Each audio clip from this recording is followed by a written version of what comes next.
बिस्मिल्लाहिर्रहमानिर्रहीम, अस्सलाम वालेकुम and good morning everyone. Welcome to Subki Soch. मैं हूं निम्रा तारिक और मेरे साथ मैं हूं हसनैन लियाकत। कैसी हैं आप निम्रा? मैं बिल्कुल ठीक हूं। आप कैसा जा रहा है आपका दिन?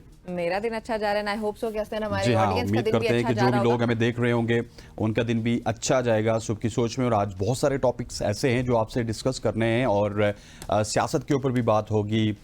इसके अलावा कुछ सोशल इश्यूज हैं उनके हवाले से भी बात होगी। लेकिन सबसे पहले निम्रा बात करते हैं अरशद शरीफ कत्ल केस की, जो कि इस वक्त पाकिस्तानी अदालतें तो उस हवाले से खामोश हैं, लेकिन नैरोबी से हमें अच्छी खबरें मिल रही हैं। अगर बात की जाए कीनिया की एलीट पुलिस यूनिट की, तो उनके खिलाफ ये पुलिस के खिलाफ 2022 में नैरोबी में कत्ल किए गए पाकिस्तानी सहाफ़ी अरशद शरीफ के केस में ट्रायल का आगाज हो चुका है। बड़ी हौसला अफजा खबर है कि पुलिस के खिलाफ, वहाँ के सिक्योरिटी इदारों के खिलाफ अदालत अब कार्रवाई करने जा रही है और उसने केस जो है ओपन कर कार्रवाई दिया। खत्म कर चुकी है।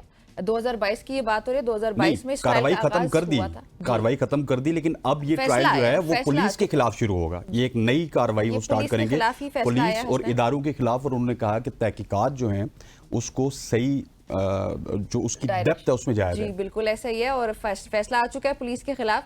कीनिया की जो अदालत है, पाकिस्तानी सहाफ़ी अरशद शरीफ का कत्ल गलत शनाख्त का नतीजा करार देने का पुलिस का जो दावा था उसको मुस्तरद करते हुए कानून नाफिज करने वाले इदारे और सिक्योरिटी एजेंसीज के खिलाफ तहकीकात का हुक्म दे दिया गया। गैर आईनी, गैर कानूनी की टर्म जो है वो यूज की गई है इस फैसले में कि ये जो कत्ल है सहाफ़ी अरशद शरीफ, पाकिस्तानी हमारे एक खूबसूरत सहाफ़ी जिनकी खिदमात को सराहना चाहिए, जिनकी खिदमात को फरामोश नहीं किया जा सकता, उनके कत्ल के लिए अभी जो कीनियन जो अदालतों से जो फैसला आया उसमें ये टर्म्स यूज हुई कि ये कत्ल गैर कानूनी और गैर आईनी था। और एक जियादों की हाई कोर्ट ये जो है इनकी, उसमें अरशद शरीफ की बेवा जवेरिया सिद्दीकी ने यह दरख्वास्त दायर की थी और इस दरख्वास्त पर फैसला सुनाया गया जिसमें यह कहा गया है कि पुलिस के हाथों पाकिस्तानी सहाफ़ी का कत्ल, जो कि अपेरेंटली वो वहाँ की जो पुलिस थी उसने उस टाइम कहा था कि गलत शनाख्त का नतीजा है, ये अभी फैसला आया कि यह गलत शनाख्त का नतीजा नहीं था। अगर इसका थोड़ा सा बैकग्राउंड भी आपको बताती चलूं तो ये गलत शनाख्त इस तरह कि उस टाइम जब ये कत्ल हुआ था 2 साल पहले, तो पुलिस ने ये कहा था कि हमारे कुछ बच्चे या फिर बच्चा जो कि अगवा हुआ है और हमें कुछ रिपोर्ट्स जो मिल रही हैं वो उस गाड़ी में जो है वो बच्चा मौजूद है। फिर जब ये उस पुलिस को काउंटर किया गया कि अगर अगवा किए गए बच्चे गाड़ी में मौजूद थे तो आप लोग फायरिंग कैसे कर सकते हैं, फिर पुलिस का नैरेटिव चेंज हुआ। जाहिर है जब वो इस बात पे उनको इसका सामना करना पड़ा तो उन्होंने कहा कि नहीं, हम लोग तो मतलब वो गलत शनाख्त हो गई और इस तरह गलत शनाख्त का फिर ये बयानिया बनाया गया था जिसके खिलाफ ये फैसला आया है। और फैसले में अभी फिर ये भी कहा गया कि अरशद शरीफ के कत्ल की गहराई के साथ तहकीकात होना लाजिम है और उन पर होने वाली फायरिंग के बारे में मालूमात की जो अदम फरामी है, मालूमात के हुसूल के हक की खिलाफ वर्जी है ये, और ये एक खुश आइंद फैसला है। जी हाँ, इसी के साथ साथ जो बात हम पहले कर रहे थे कि जस्टिस टेला ने अपने फैसले में कीनिया की जो पुलिस है उनकी सिक्योरिटी एजेंसियों के खिलाफ अरशद शरीफ के कत्ल की तहकीकात का हुक्म दिया। और इसके अलावा अदालत ने निम्रा ये भी हुक्म दिया कि अरशद शरीफ के जो पसमानदगान हैं उनको 1 करोड़ शिलिंग, जो कि कीनियन करेंसी है और पाकिस्तानी करेंसी के मुताबिक 2 करोड़ 17 लाख रुपए अदायगी का हुक्म दिया गया। और ये अच्छी खबर है कि जो केस है वो सही डगर पे जा रहा है। जो उन्होंने गलत निशानदेही की थी कि हम गलत निशानदेही पे और क्या कहते हैं, जिस तरह आपने आगाज़ में कहा कि हम किसी और को समझ के अरशद शरीफ को हमने कत्ल कर दिया, उसको अदालत ने बिल्कुल रद्द कर दिया। और उन्होंने कहा कि आप इसकी सही डगर पे और इसकी गहराई पे जाइए और ताकि जो मुल्जिमान हैं उनको पकड़ा जा सके। बिल्कुल ऐसे ही। अच्छा, 2 करोड़ 17 लाख रुपए, बल्कि अदालत ने भी, मुझे ये बड़ा खूबसूरत इनके ये रिमार्क्स लगे कल, ये जो इनकी जज है उनका ये रिमार्क्स थे इनके कि ये पैसे ऑल्दो वहाँ पे जो बंदा गया है उसकी कमी को पूरा नहीं कर सकते, ये उसका बिल्कुल भी उसके बराबर नहीं हो सकता, लेकिन फिर भी ये एक बेहतरीन अंदाज होता है कि उसके जो पसमानदगान हैं उनको किसी तरह से थोड़ा बहुत सहारा मिल सकता है, हौसला मिल सकता है। अब यहाँ पे 2 करोड़ 16 लाख रुपया हर्जाना जो है या जो रकम है वो उनकी फैमिली को दी जाएगी। जवेरिया सिद्दीकी की यहाँ पे ये जीत हुई कीनिया की अदालत में। जवेरिया सिद्दीकी का कल एक वीडियो पैगाम भी सामने आया जिसमें उन्होंने कहा कि कीनिया की अदालत से हमें इंसाफ मिल चुका है, हमने मिल के अरशद शरीफ को कीनिया की अदालत से इंसाफ दिलवा दिया है। क्या पाकिस्तान की अदालत में हमें इंसाफ मिलेगा, इस पे भी आगे जाके हम बात भी करते हैं, लेकिन फिलहाल जो अहवाल है आपको समात का वो सुनाऊं कि फौजदारी की बाय द वे एक और बात कि गैर कानूनी, गैर आईनी इसको करार दिया गया जज की जानिब से, अदालत की जानिब से। और फिर ये कहा गया कि जो इसके मुल्जिमान हैं, जो ये पुलिस अफसरान हैं, इनके खिलाफ फौजदारी कार्रवाई होनी चाहिए, व्हिच एब्सोल्युटली इज राइट, इसी तरह से होने चाहिए। अच्छा, अब देखें 2 साल गुजर चुके हैं, 2 साल जब ये हादसा पेश आया, उसके बाद पाकिस्तानी अदालतों में थोड़ा बहुत शोर मचा।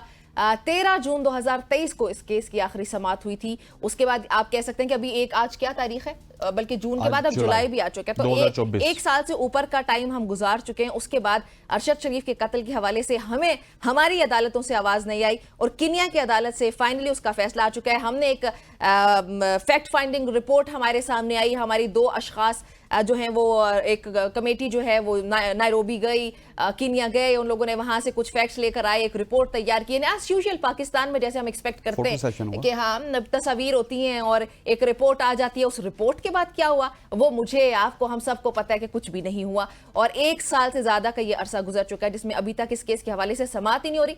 और ये शर्मनाक है हमारे लिए, एक थर्ड वर्ल्ड कंट्री से फैसला आ चुका है और वो बंदा उस मुल्क का भी नहीं है, आपके मुल्क का है, हमारे मुल्क का बंदा, एक पाकिस्तानी, और वो भी हमारा सहाफी, इन्वेस्टिगेटिव जर्नलिस्ट है। वो एक सहाफी जो हक़ाइक़ को सामने लेकर आता है, उसका कत्ल किया गया किसी दूसरी सरजमीन में, और आज तक पाकिस्तान की अदालतें सो रही हैं, जो आवाज नहीं आई हमें, और एक थर्ड वर्ल्ड कंट्री से हसनैन ये फैसला सामने आ चुका है। ये इंतहाई अफसोसनाक बात है। मुझे लिटरली यहाँ पे ये कहने की जरूरत पड़ रही है कि जवेरिया सिद्दीकी की जब स्टेटमेंट की मैं अभी बात कर रही थी कि वो ये कह रही हैं कि वहां से इंसाफ दिलवा दिया हमने, क्या हमारे मुल्क से इंसाफ लेकिन पाकिस्तान से इंसाफ उनको नहीं मिला। और डेफिनेटली देखिए, पहले दिन से ये कहा जा रहा था कि ये पुलिस इसमें मिली हुई है, वहाँ के सिक्योरिटी इदारे मिले हुए, वहाँ की बहुत सारी एजेंसीज हैं जो कि अरशद शरीफ के कत्ल में इन्वॉल्व थी। और उसके बाद आप देखिए कि जो अदालती फैसला है वो भी उसी के मुताबिक आया। उन्होंने फैक्ट एंड फिगर्स देखने के बाद यही फैसला किया कि पुलिस और सिक्योरिटी इदारों के खिलाफ कार्रवाई करनी चाहिए, इस मामले की गहराई में जाना चाहिए। और अब वहाँ पे एक नया केस अब पुलिस के खिलाफ खुल गया कि आपने जो तहकीकात हैं उनमें हमारे जो एविडेंस हैं उनको ज़ाया किया, सबूत सही पेश नहीं किए, तो अब एक और नया आपको इस केस में रुख मिलेगा। लेकिन ये कीनिया में मिलेगा। ठीक कह रही है निम्रा, पाकिस्तान में इस हवाले से अभी तक कुछ भी नहीं हो सका, क्योंकि शायद अशराफिया का हिस्सा नहीं थे अरशद शरीफ साहब। अगर बड़ी किसी अशराफिया का हिस्सा होते तो सवाल है यहाँ पे भी कार्रवाई होती। इसको प्लान किसने किया, इसकी साजिश कौन से मुल्क में हुई, पाकिस्तानी है वो, उनको दुबई से क्यों निकाला गया और फिर उनको कीनिया में जाके क्यों कत्ल किया गया, फायरिंग कैसे की गई। इवन जो रिपोर्ट आई है उसके मुताबिक जो ड्राइवर वाली साइड है उस पर बाकायदा ये कोशिश की गई कि वहां से सिर्फ टायर्स को पंक्चर किया जाए, वहां पे सिर्फ हिट किया जाए, जबकि अरशद शरीफ वाली साइड पे गोलियां डायरेक्टली, मतलब जहां पे इंसान बैठा है वहां पे वो लगी हैं। खैर ये सारी सूरत हाल जी अरशद शरीफ केस से हवाले से ये कुछ अपडेट्स ही हमने सोचा आपके साथ शेयर करें। इसके अलावा एक और इंपॉर्टेंट मामला है, कल समाअत हुई इस्लामाबाद हाई कोर्ट में, जजेस के जो एक खिलाफ मुहिम चल रही है वो हमारे लिए बहुत बड़ा सवालिया निशान है। जस्टिस तारिक महमूद जहांगीरी की अगर मैं बात करूं, उनके खिलाफ सोशल मीडिया पे आउट ऑफ नोवेयर आपको एक मुहिम चलती हुई नजर आती है जिसमें उनकी डिग्री को जाली करार दिया गया और उनकी डिग्री जाली हो गई है। भाई वो 1991 से वो प्रैक्टिस कर रहे हैं, तो आप लोग क्या 2024 में आपको याद आई कि इस बंदे की डिग्री जो है वो जाली हैं तो वेरीफाई कर लेनी चाहिए। एक शहरी ने जाके वो रिक्वेस्ट दायर किया जिसके मतलब जजेस के खिलाफ। और ये बाय द वे बताती चलूं, ये जो 23 मार्च वाला, if I am not wrong, ये 23 मार्च की, सॉरी 25 मार्च की तारीख थी, ये जो खत है ये एक खत इनकी जानिब से भी लिखा गया था। और ये वही जज है जिनके बेडरूम से आपको कैमरास मिले थे और फिर उन्होंने रिक्वेस्ट की थी कि हम लोगों के ये सर्वेलेंस वगैरह के जो मामलात हैं जो हमारी फैमिलीज के साथ किया जा रहा है प्लीज इसको देखा जाए। तो 4 जजेस के खिलाफ ऑलरेडी हमें ये मुहिम सोशल मीडिया पे चलती हुई नजर आ रही है। एक की डिग्री जाली है और एक की जो है वो शनाख्त पाकिस्तानी नहीं है और वो उसके पास उसको भी आपने चेक करना। तो ये सारे मामलात हैं जी, ये भी चल रहे हैं। और इसके अलावा एक और बात भी कि जस्टिस मोहसिन अख्तर कियानी साहब, उनको भी उनकी ट्वीट के हवाले से कुछ वो मुतनाज़ ट्वीट हो गई अपेरेंटली और उनको फिर उसके हवाले से भी बड़ी सफाइयां पेश करनी पड़ी।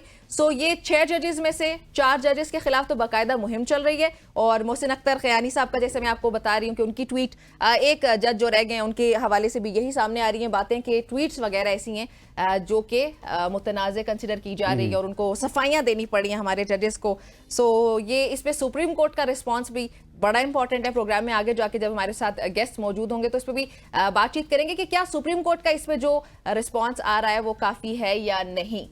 जी हाँ बिल्कुल। और इसी के साथ साथ बहुत सारी ऐसी चीज़ें हैं जिनके ऊपर हम डिस्कस करना चाहते हैं आज के प्रोग्राम में। और सबसे पहले अगर बात की जाए तो बहुत सारे ऐसे टॉपिक्स हैं जो कि ज़ुबान ज़द आम है और उनके हवाले से डिस्कशन को बनाते हैं। सबसे पहले अगर मुल्क की बात की जाए तो पाकिस्तान में जो हालात हैं वो बड़े ही ख़राब होते जा रहे हैं। पाकिस्तान की जो कम्युनिटीज़ हैं वो पाकिस्तान को छोड़ने पे मजबूर है। तकरीबन अगर बात की जाए तो 22 लाख अफराद एक साल में पाकिस्तान को छोड़ के जाते हैं, और ये अगर तादाद एक दिन की बात की जाए तो एक दिन में 2100 से 2200 लोगों तक पाकिस्तान छोड़ के लोग जाते हैं। लेकिन अगर बात की जाए, हम जब बात करते हैं कि इंडियंस की बात करते हैं कि इंडिया के जो लोग हैं वो बहुत बड़ी बड़ी कंपनीज में जाते हैं, अगर गूगल के सीईओ की बात की जाए, इस तरह की चीज़ें की जाए, लेकिन मसला ये है कि हमारे यहाँ कोई भी शख्स जब बाहर जाता है तो वो पाकिस्तान की शनाख्त करवाने में भी ना उसको बड़ी बड़ी दिक्कत पेश आती है कि पाकिस्तान की इस तरह की जो चीज़ें हैं वो पाकिस्तानी कहलवाने में काफ़ी ज़्यादा मुश्किल उनको पेश आती है। और अगर बात की जाए Nimra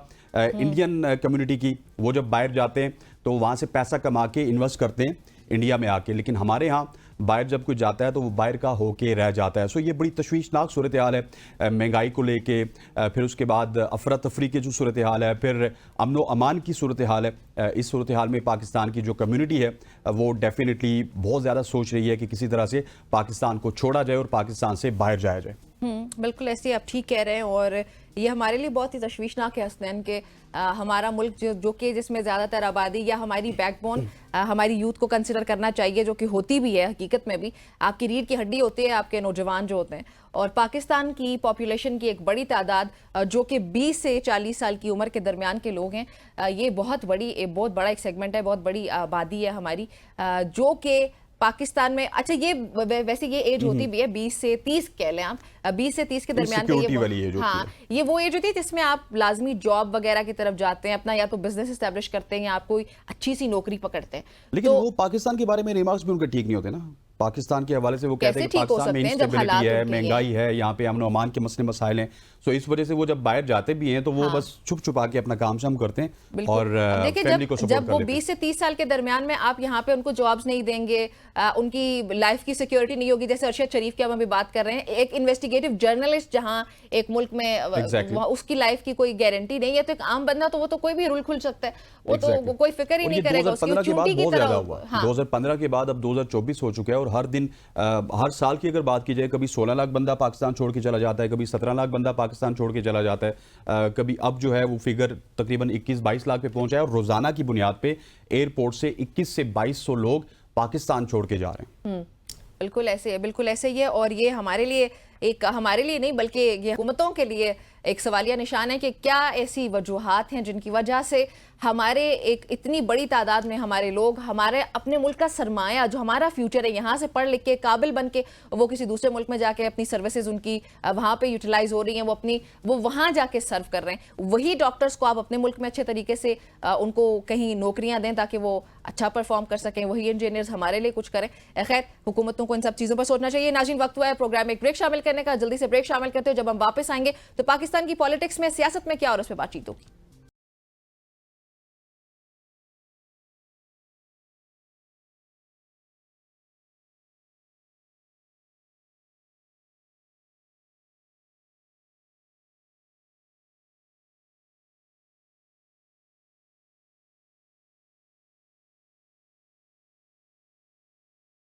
welcome back everybody. Islamabad के 3 हलकों में मुबैना धांधली के खिलाफ केस में इलेक्शन ट्रिब्यूनल ने मुस्लिम लीग नून के कामयाब उम्मीदवारों से दोबारा बयान हल्फी जो है वो तलब कर लिए। जस्टिस तारिक महमूद जहांगीरी ने पाकिस्तान तहरीक इंसाफ और की जो उम्मीदवार ने उनकी पटिशंस पर समाअत की है। इसके अलावा भी दीगर केसेस जो हैं वो हमने लास्ट सेगमेंट में डिस्कस किए हैं। अब हम चाह रहे हैं कि डिटेल में पाकिस्तान तहरीक इंसाफ इन सब केसेस को लेकर कहाँ पर स्टैंड करती है उस पर भी डिस्कशन हो जाए। उसके लिए हमें ज्वाइन किया जी तैमूर मलिक साहब ने। तैमूर, अस्सलाम वालेकुम। तैमूर, सबसे पहले तो ये बताइएगा कि ये जो जजेस के खिलाफ मुहिम हमें नजर आती है सोशल मीडिया पे, ये जो सब कुछ हो रहा है, या फिर कभी डिग्री जाली निकल आती है, कभी उनकी पाकिस्तानियत पर सवालात उठ जाते हैं, ये सारे मामलात हैं। सो इस सब के पीछे आपको क्या लगता है, कौन है? देखें, पहली बात तो यह है कि अफसोसनाक है जजेस का किसी भी दौर के अंदर किसी भी किस्म के जज जो है उनके खिलाफ कोई इस तरह की मुहिम नहीं होनी चाहिए।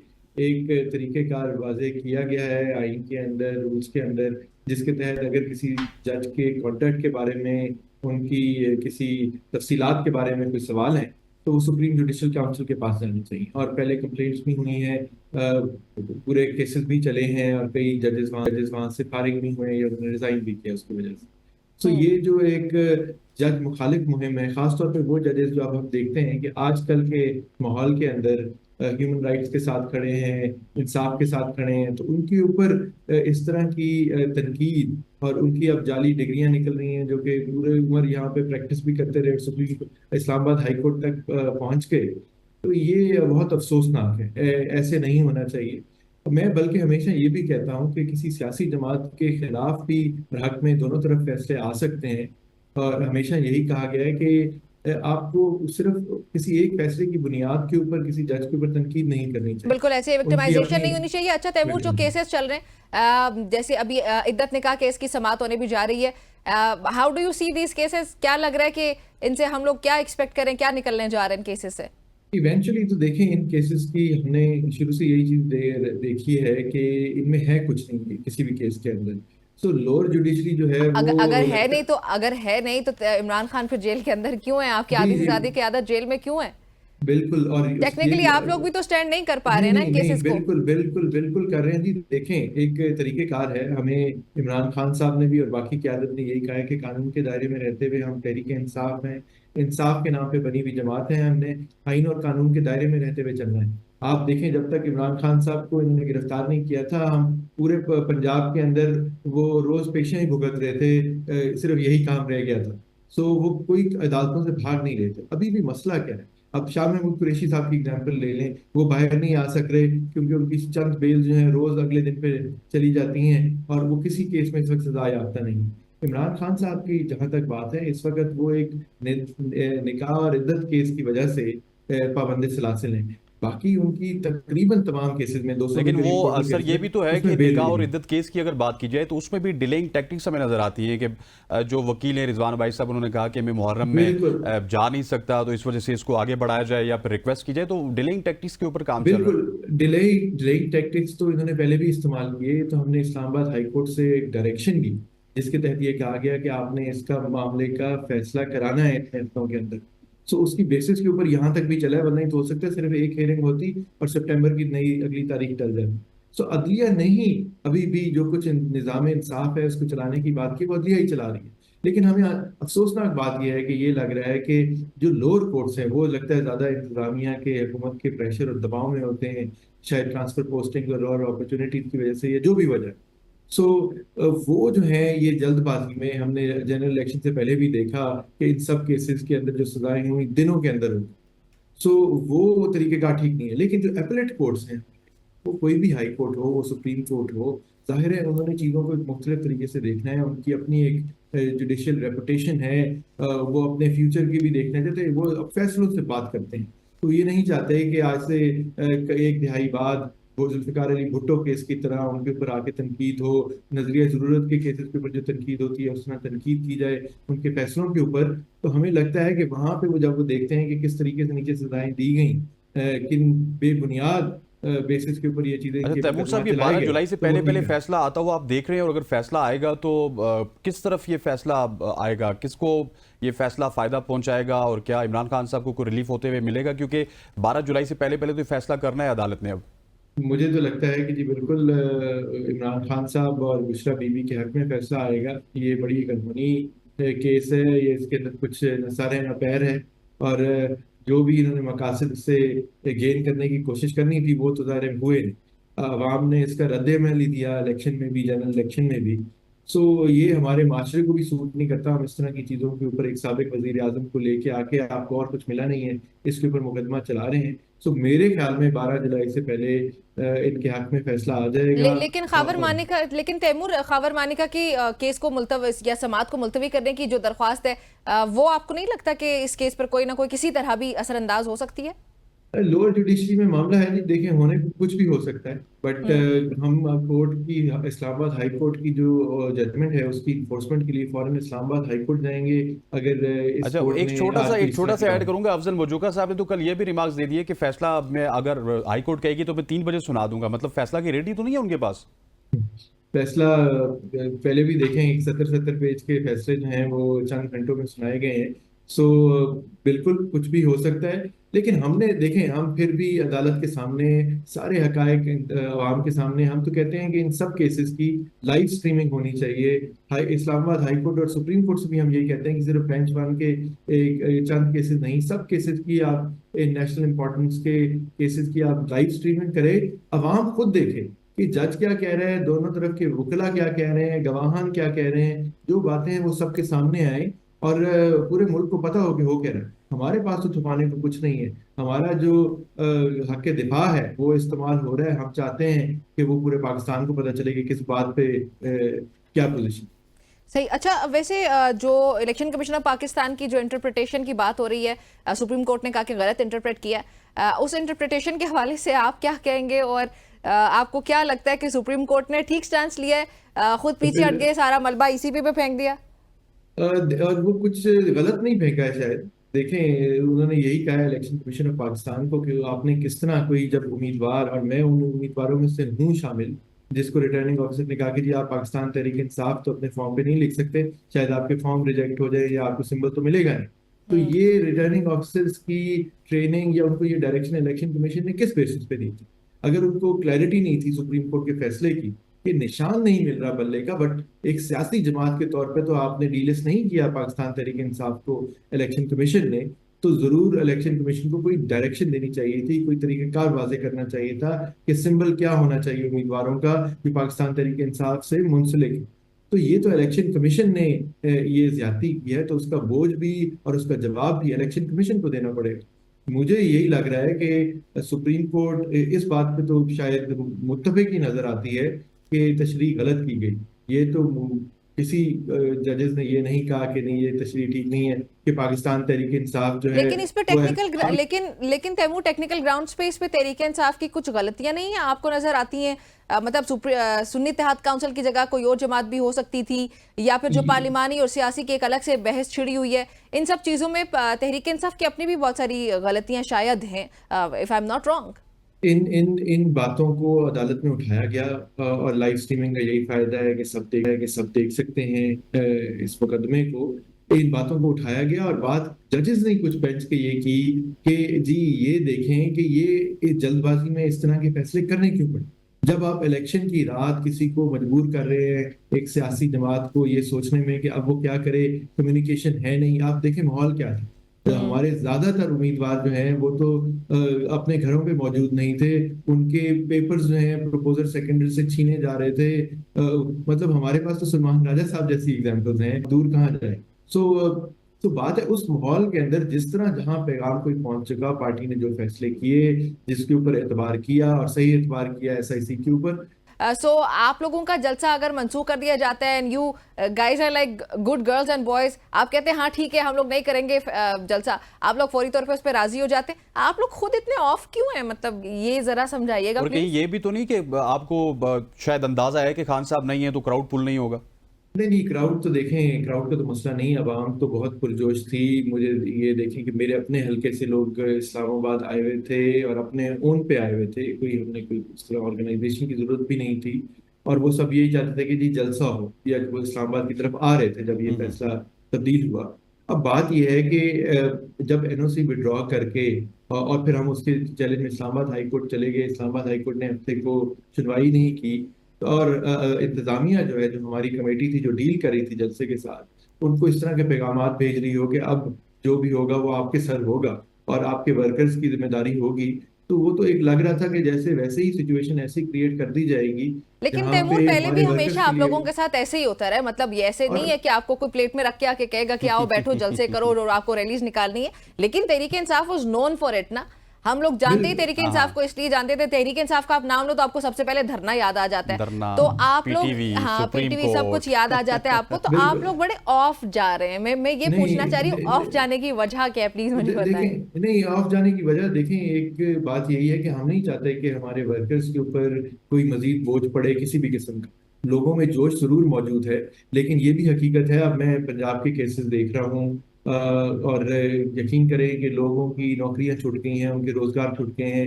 वो हर दूसरे तीसरे दिन अपनी किसी बेल हेयरिंग के लिए आ रहे होते हैं, या ट्रायल शुरू हुए हैं तो उनकी तारीखों के लिए आ रहे होते हैं। हजारों कारकुन इस वक्त इन मसाइल में अभी फंसे आप हैं। लोग मजीद तो प्लान कर रहे हैं? साउथ पंजाब के हमारे सामने खबरें आ रही हैं कि आप लोग करेंगे?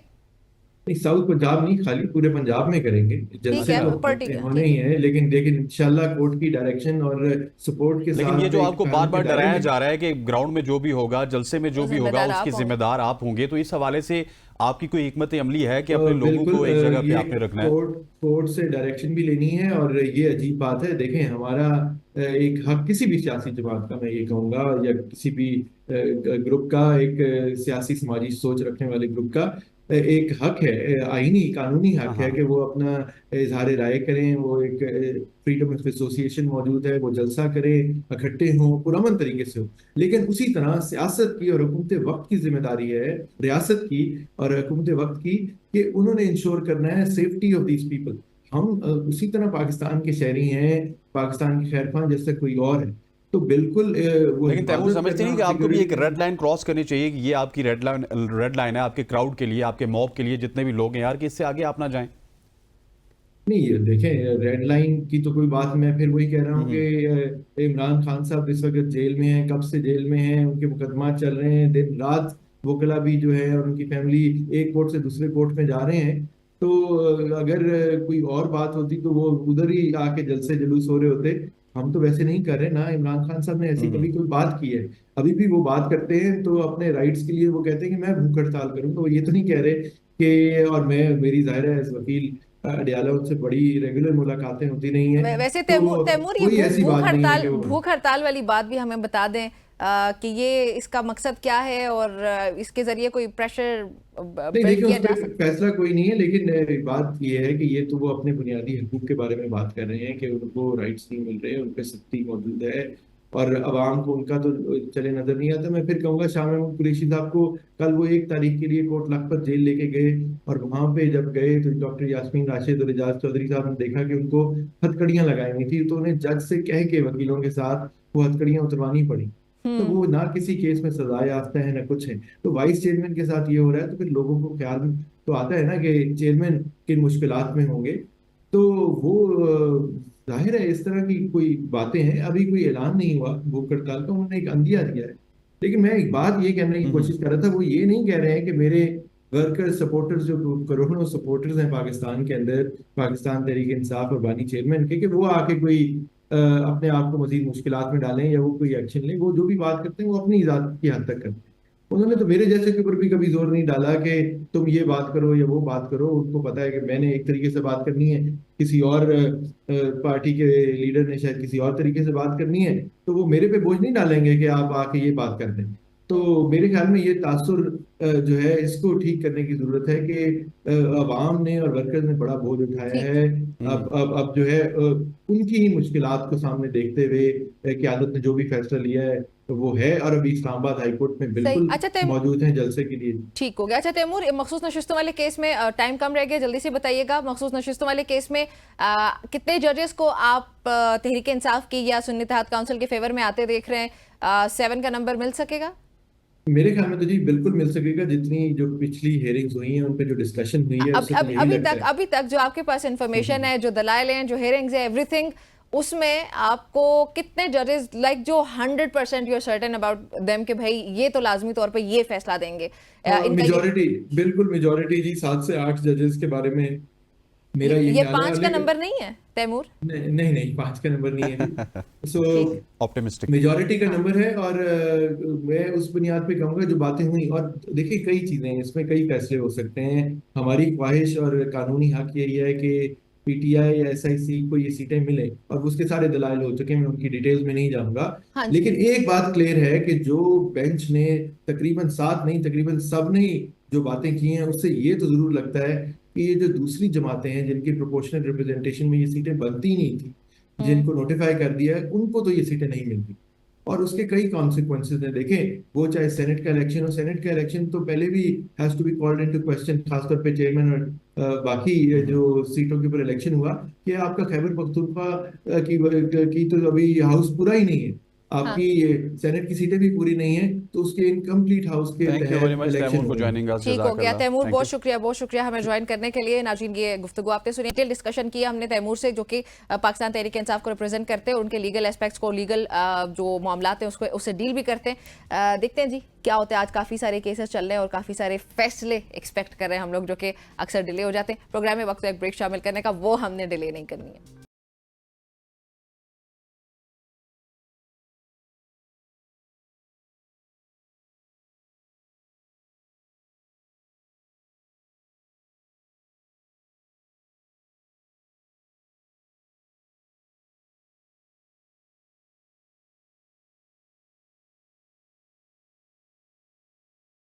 Welcome back to show. अब हम बात करेंगे कुछ केसेस की जो कि अदालतों में जारी हैं। इद्दत निकाह केस भी जारी है, इसके अलावा और भी बहुत सारे केसेस जिसमें इस्लामाबाद के हलकों का केस है, फिर मखसूस नशिस्तों का केस है।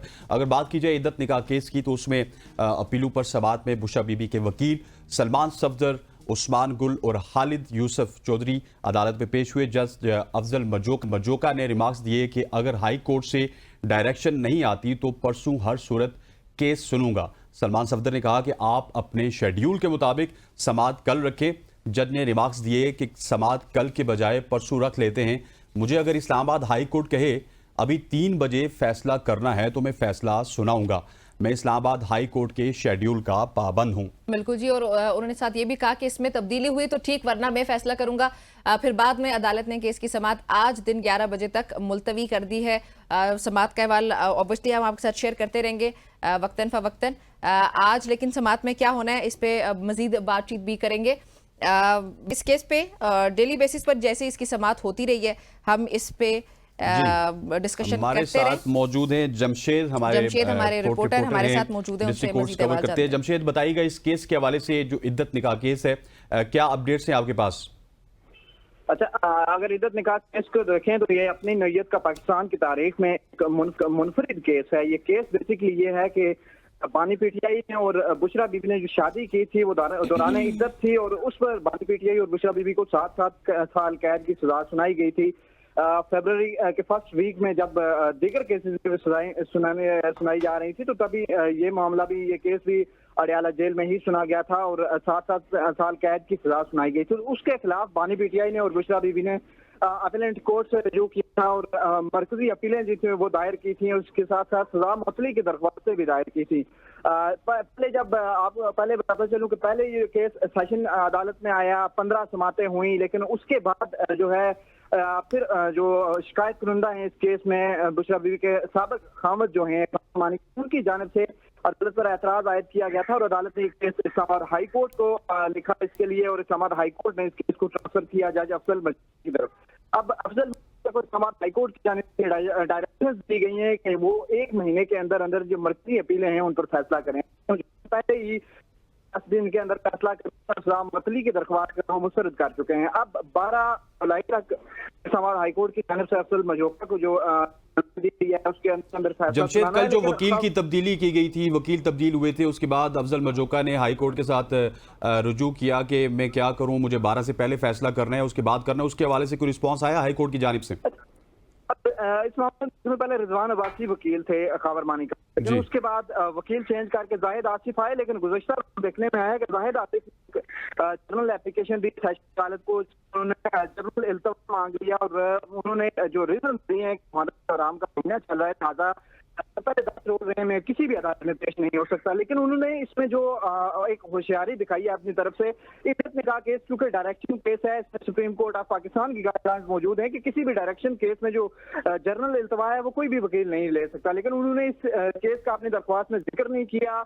जो इल्तवा था वो सेशन अदालत से ले लिया और आकर जब अपीलेंट अदालत को इस हवाले से आगाह किया तो अपीलेंट अदालत ने उस पर इस्लामाबाद हाई कोर्ट को लिखा और इस्लामाबाद हाई कोर्ट से अभी तो कोई भी इस पर रिस्पांस नहीं आया। जज अफजल मजोका की जानिब से गुज़श्ता रोज ये वाज़ेह तौर पर कहा गया था कि अगर इस्लामाबाद हाई कोर्ट, क्योंकि इस्लामाबाद हाई कोर्ट की पहले से जो डायरेक्शंस हैं वो अपीलेट कोर्ट के सामने मौजूद हैं। 1 महीने के अंदर अंदर फैसला करना है, 12 जुलाई तक इस केस पर फैसला करना है। अगर अपीलेट कोर्ट को कोई मजीद हाई कोर्ट से डायरेक्शन नहीं आती, क्योंकि जो सेशन अदालत है वो इस्लामाबाद हाई कोर्ट के मातहत अदालत है और कोई भी मातहत अदालत जो है वो आला अदलिया के फैसले को जो है वो रोल ओवर नहीं कर सकती। लिहाजा अब जज अफजल मजोका को ये देखना है कि वो इस्लामाबाद हाई कोर्ट के आर्डर फॉलो करते हैं या सेशन अदालत के आर्डर फॉलो करते हैं। तो जज अफजल मजोका की जानिब से गुज़श्ता रोज भी ये कहा गया था कि अगर इस्लामाबाद हाई कोर्ट नई डायरेक्शन नहीं देती तो वो केस को सुनेंगे और हर सूरत इस केस को 12 जुलाई जो इस्लामाबाद हाई कोर्ट की जानिब से डायरेक्शन दी है उससे पहले फैसला करेंगे। गुज़श्ता रोज जब ये वाक़या पेश आया तो उस पर सलमान सफदर जो बुशरा बहुत बहुत शुक्रिया जमशेद, आपका शुक्रिया, थैंक यू वेरी मच। इसके अलावा भी बहुत सारे चल रहे हैं, स्पेशली इस्लामाबाद की नशिस्तों की अगर बात की जाए तो इस्लामाबाद की नशिस्तों के हवाले से भी हाई कोर्ट में कुछ केसेस चल रहे हैं। उस हवाले से हमारे नुमाइंदा मौजूद है हमारे साथ इब्राहिम अब्बासी। इब्राहिम साहब, कैसे आप सबसे पहले बताइएगा कि जो इस्लामाबाद के हलकों के केसेस हैं इनकी क्या अपडेट्स हैं और आज कहाँ तक ये केसेस पहुंचे हैं और किस तरफ ये केस जा रहा है? बहुत बहुत शुक्रिया। देखें, आज जो इस्लामाबाद का हल्का है NA48 अली बुखारी और जो है वो राजा खुर्म नवाज, इनके दरमियान जो मुकाबला था NA48 के, उस केस के हवाले से उस ट्रिब्यूनल जो है वो आज इस मामले को सुनेगा।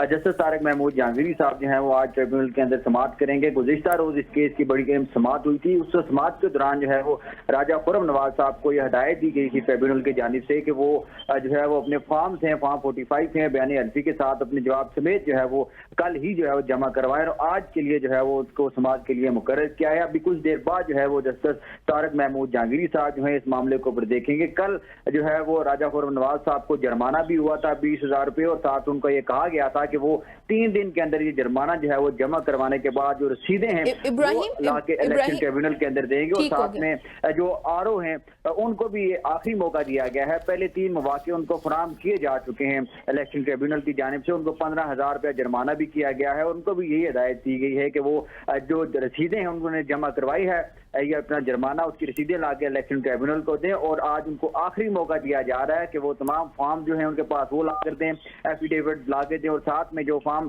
के साथ जो जवाब उन्होंने तलब कर रखा है इलेक्शन ट्रिब्यूनल की जानिब से वो भी ला के अदालत के सामने रखें। अब देखना ही होगा कि कुछ देर के बाद अदालत के अंदर इसकी या ट्रिब्यूनल के अंदर इसकी समाअत होगी कि हाँ वो RO साहब जो है वो ज़ाती हैसियत से वहाँ पे पेश होते हैं, अपने जो फॉर्म रिक्वायर्ड किए गए हैं ट्रिब्यूनल की जानिब से कि ला के दें, क्या वो ला के देते हैं नहीं। अब से कुछ देर बाद इसका सारे मामले का जो है वो उसको देख लिया जाएगा और मंजराम पर आ जाएंगी चीजें।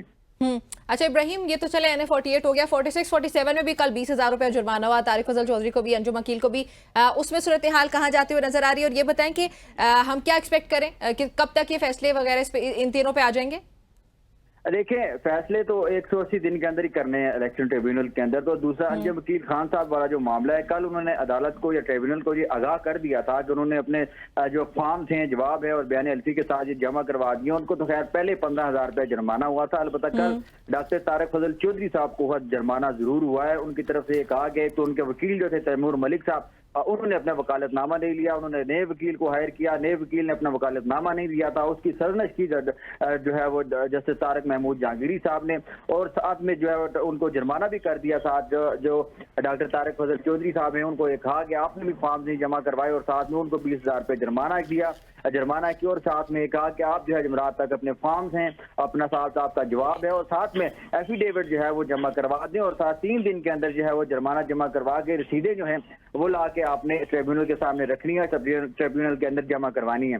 रही बात ये जो बाकी मामलात हैं सारे, ये इलेक्शन ट्रिब्यूनल 180 दिन जो है, क्योंकि इलेक्शन एक्ट जो है वो उसको इजाजत देता है कि 180 दिन के अंदर ये फैसला करेगा। अब ये मामला जो है क्योंकि आगे छुट्टियां भी आ गई हैं, पहले 2 महीने की ये छुट्टियां इस्लामाबाद हाई कोर्ट के अंदर होनी है। मुमकिन है कि पहला जो महीना है इनको जुलाई से लेके अगस्त का जो पहले महीनों का छुट्टियों का महीने है, इसमें जैसे तारिक महमूद जहांगीरी साहब जो है वो छुट्टियां नहीं करेंगे। इस केस को जो है वो जरूर सुनेंगे क्योंकि डे बाई डे अब हेयरिंग का सिलसिला जो है वो शुरू हो चुका है। कल ये चीजें तय हुई थी अदालत के अंदर, ये जो इलेक्शन ट्रिब्यूनल है वो डे बाई डे हेयरिंग करेगा, रोजाना की बात पर इस केस को सुनेगा ताकि जो टाइम लिमिट दी गई इलेक्शन एक्ट की जानिब से इलेक्शन एक्ट के अंदर उसके अंदर इस मामले को देखा जाए और उनके फैसले जो है वो किए जाएं।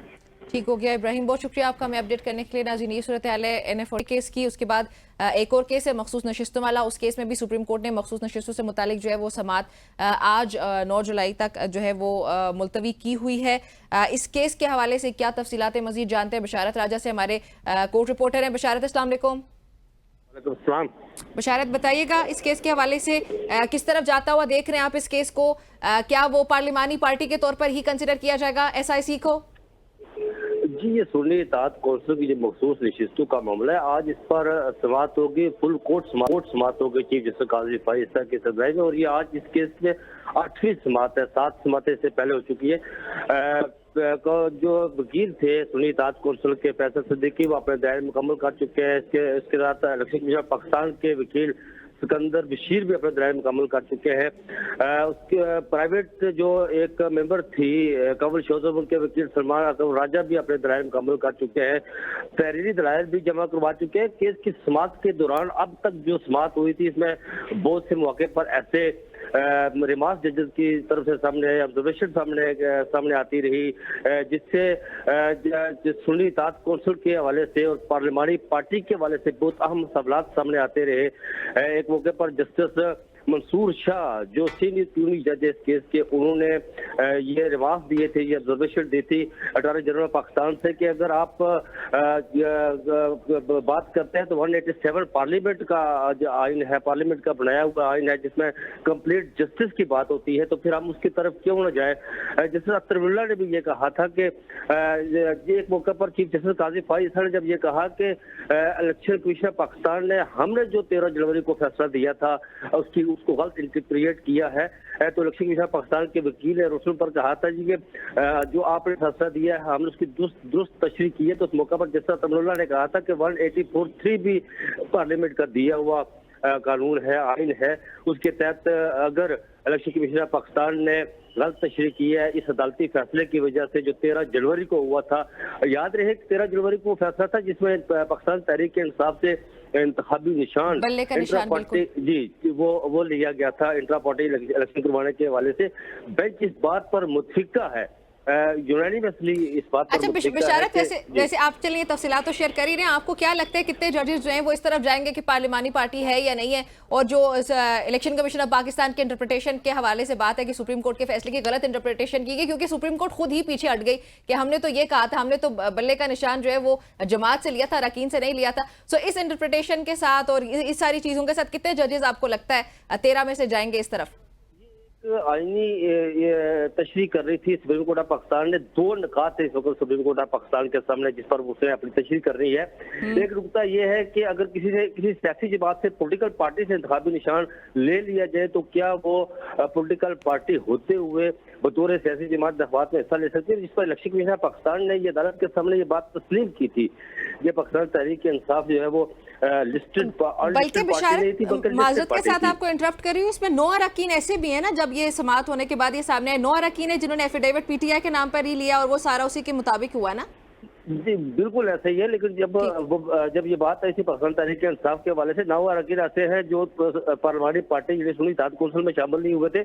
लेकिन जब इलेक्शन कमीशन पाकिस्तान ने अपने वो डॉक्यूमेंट से मंगवाए थे तो पाकिस्तान तहरीक इंसाफ के उम्मीदवार ने अपने जो नॉमिनेशन फॉर्म थे उसमें पाकिस्तान तहरीक इंसाफ एफिलिएटेड बाय सुन्नी इत्तेहाद कौंसिल लिखा हुआ था। उसमें बेंच की तरफ से ये बात उठाई गई थी कि इन लोगों ने पाकिस्तान तहरीक इंसाफ लिखा हुआ था, तो इलेक्शन कमीशन पाकिस्तान पर उसके मिसकंडक्ट पर इतराज उठाया था कि आपने किस तरह उसके वकील को मुखातब करते हुए जजेस से कहा था कि आपने किस तरह इनको 2 जो फरवरी का फैसला है उसमें आपने इनको आजाद डिक्लेयर किस कानून और किस एक्ट के तहत किया था। ये बड़ा आम सीरियस नोयत का सवाल है।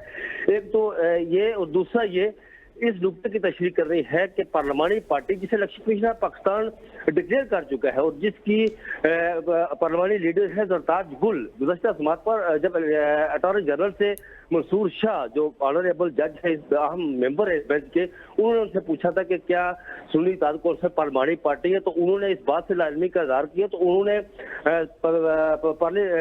स्पीकर सेक्रेटरीट के कागजात और पार्लिमानी पार्टी के इलेक्शन कमीशन पाकिस्तान के जो डिक्लेयर किया गया था वो कागजात उन्होंने दिखाए थे। चीफ जस्टिस ने कहा था कि अब आगे चले इस मामले को लेकर।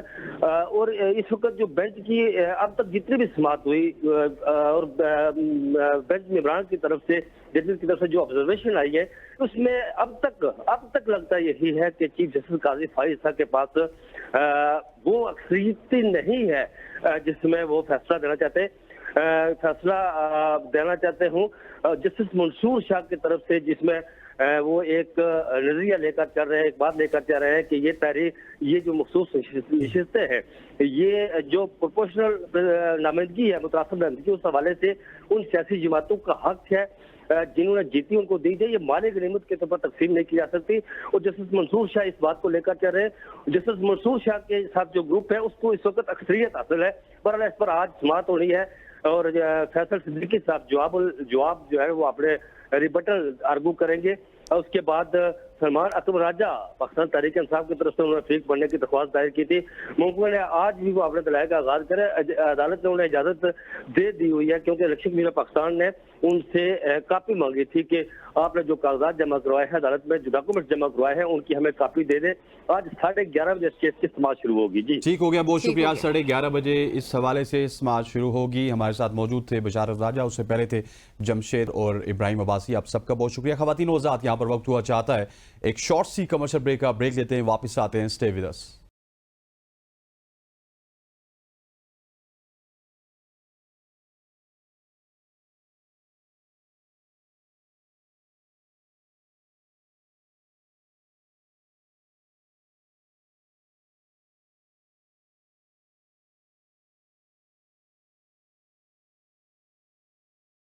वेलकम बैक टू सुबह की सोच। अब एक ऐसे वाक़े की बात करेंगे जो कि बड़ा ही दिल खराश है और संगदिल बाप ने 15 दिन की मासूम बच्ची को जिंदा दफन कर दिया। पुलिस ने मुलजिम को गिरफ्तार कर लिया। तफसीलात के मुताबिक बच्ची को जिंदा दफनाने का अफसोसनाक वाक़या नौशहर फिरोज के इलाके थारो शाह के नवाही गांव में पेश आया, जहां इलाज के पैसे ना होने पर वालिद ने सफाकाना कदम उठाते हुए 15 दिन की बच्ची को जिंदा ही दफन कर दिया। बिल्कुल जी, अफसोसनाक खबर है। और साथ ही फंदूके इलाके गंज काजियाबाद में अपनी नन्ही बच्ची को कत्ल करने वाले दरिंदा सिफ्त मुलजिम को जो है वो गिरफ्तार कर लिया गया और गिरफ्तार मुलजिम ने जुर्म का एतराफ़ कर लिया है। एक और ये स्टोरी जो मैं आपके साथ शेयर कर रही हूँ। मुलजिम ने अपने बयान में कहा कि रोज़गार नहीं मिल रहा था, बीवी काम ना करने के ताने देती थी और उस पे जो है अपनी बेटी के साथ उसने ये किया। ये 2-3 खबरें, ये सिर्फ 2-3 खबरें नहीं है, ये गुज़िश्ता 10 रोज़ की अगर हम बात करें इस तरह की बहुत सारी स्टोरीज हमारे सामने आई हैं और ये हमारे लिए इंतहाई शर्मनाक हैं। आलिया ज़री इस वक्त हमारे साथ मौजूद हैं जो कि एक लॉयर हैं और उनके साथ बात करके हमेशा अच्छा ही लगता है। Alia, welcome to the show, it is always pleasure having you. ये सबसे पहले पूछूंगी कि ये जो सारे मसाइल हैं ये दिन ब दिन बढ़ते जा रहे हैं, कवानीन नहीं है हमारे पास, है ना? शायद वेरी अनफॉर्चुनेटली कवानीन है, इन्फोर्समेंट नहीं है। हमारा एक सबसे बड़ा जो आई थिंक रूट कॉज है वो इनजस्टिस है। आप एक्यूमुलेशन ऑफ वेल्थ देखें तो एक सेक्टर के अंदर आप ये सोचें कि अपनी बच्ची को कत्ल कर देना, इवन जो सराउंडिंग्स में लोग हैं, हमारे यहाँ सोसाइटी है, Pakistan is a very distinctive country. यहाँ पर फैमिली सेटअप, सोसाइटी सेटअप, मोहल्ला एरिया, वो सारी चीज़ें मैटर करती हैं। लेकिन जो मुझे सुनने में आया है वो ये है कि इसकी पहले भी एक बच्ची इसी बीमारी से एनेमिक थी और एक बच्ची पहले भी उसकी डेथ हुई है। We don't know about her. ये तो इसने कन्फेस कर लिया कि जी मैंने उसको बैरी किया है और दैट टू अलाइव।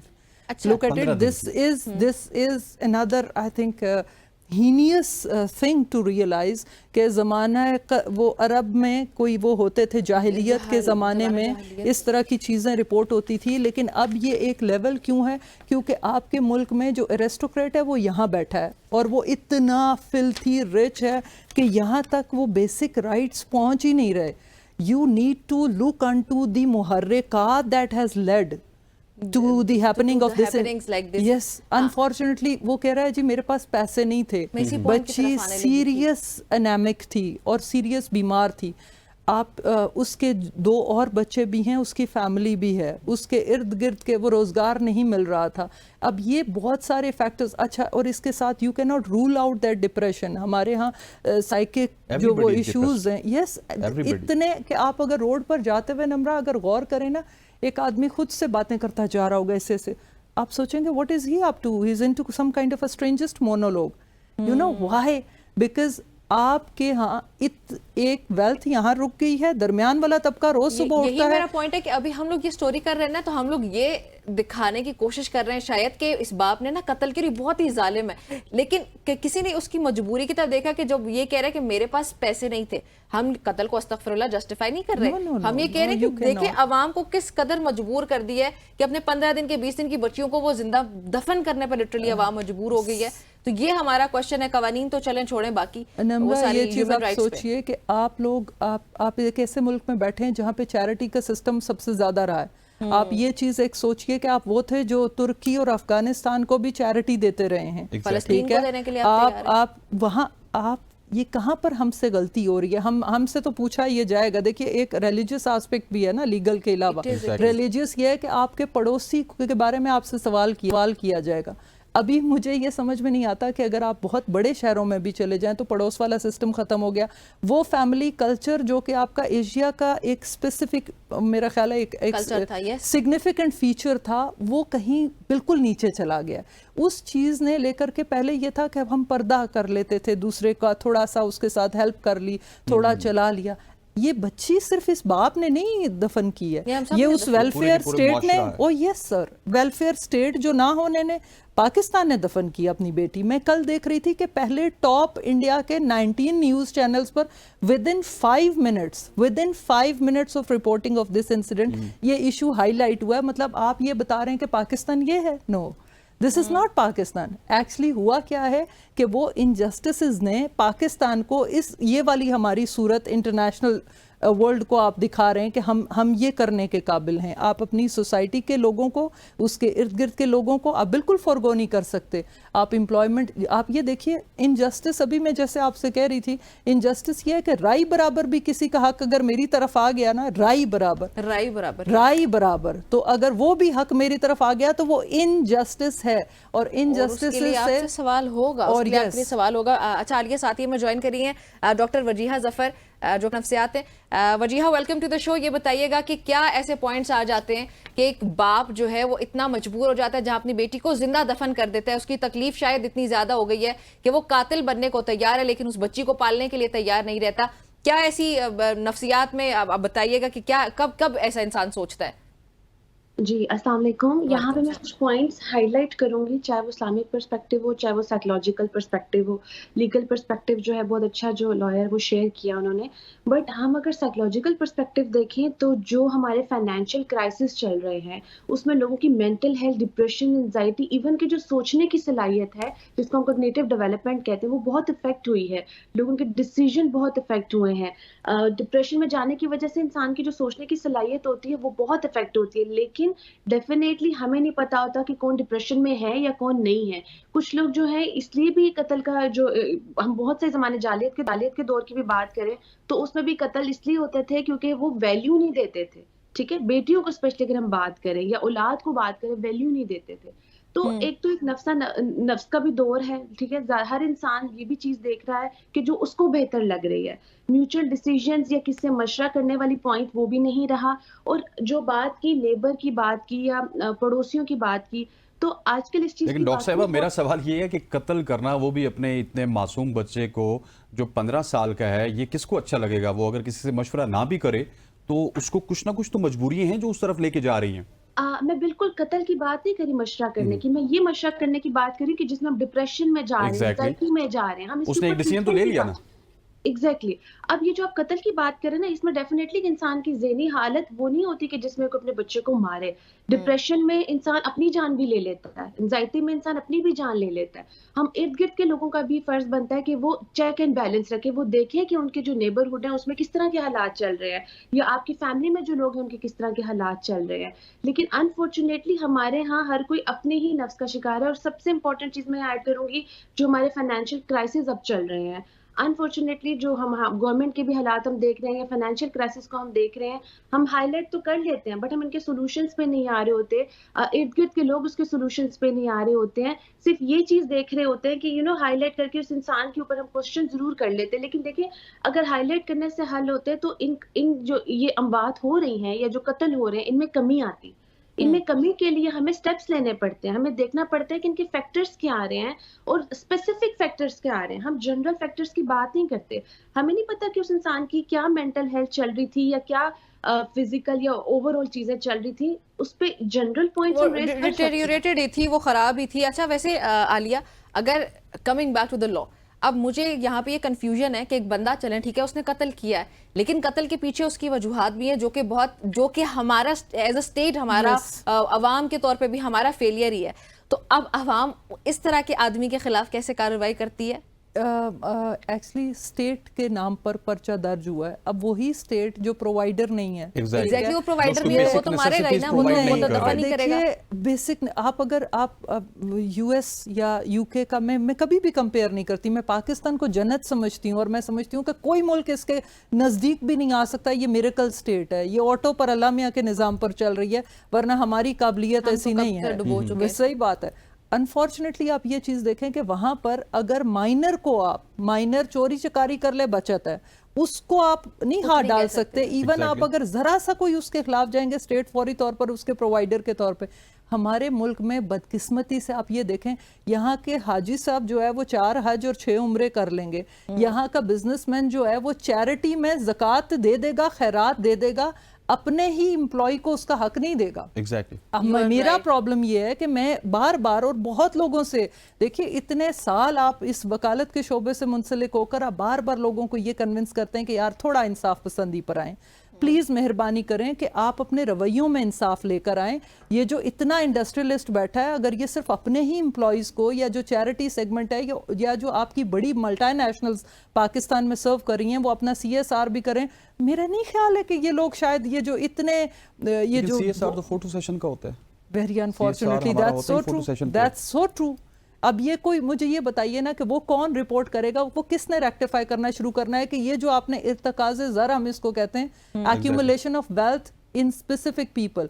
आप में मिलकर जी पॉलिटिशियंस बुरे हैं, जी फलां बुरे हम हैं, सरकार बुरे हम हैं बिकॉज हम अनजस्ट हैं। जिस माशरे में जो है वो इनजस्टिस होगा ना, वहां लोग चिड़ करना शुरू कर देंगे और अल्टीमेटली कत्ल की स्टोरीज हमारे सामने आ रही। लेकिन मेरा ये बेटी नहीं दफन हुई, ये आप ये ज़हन में रखें। और ये मुझे लगता है कि through this channel you should send a message कि ये कौम की बच्ची थी, ये आपकी मेरी बेटी थी। और ये जो बेटी, ये कहते हुए भी एक दफा खौफ आता है कि रसूलुल्लाह सल्लल्लाहु अलैहि वसल्लम उठकर चादर बिछाते थे, ठीक है। फातिमा तो ज़हरा रज़ियल्लाहु ताला अन्हो से वो कहते हैं ना हम सब की खैर। और आप ये सोचें कि हमारे हाथ से वो बच्ची, it is not the father only to blame. We should remorse as much as we can and we should rectify. कभी भी लेट नहीं होता।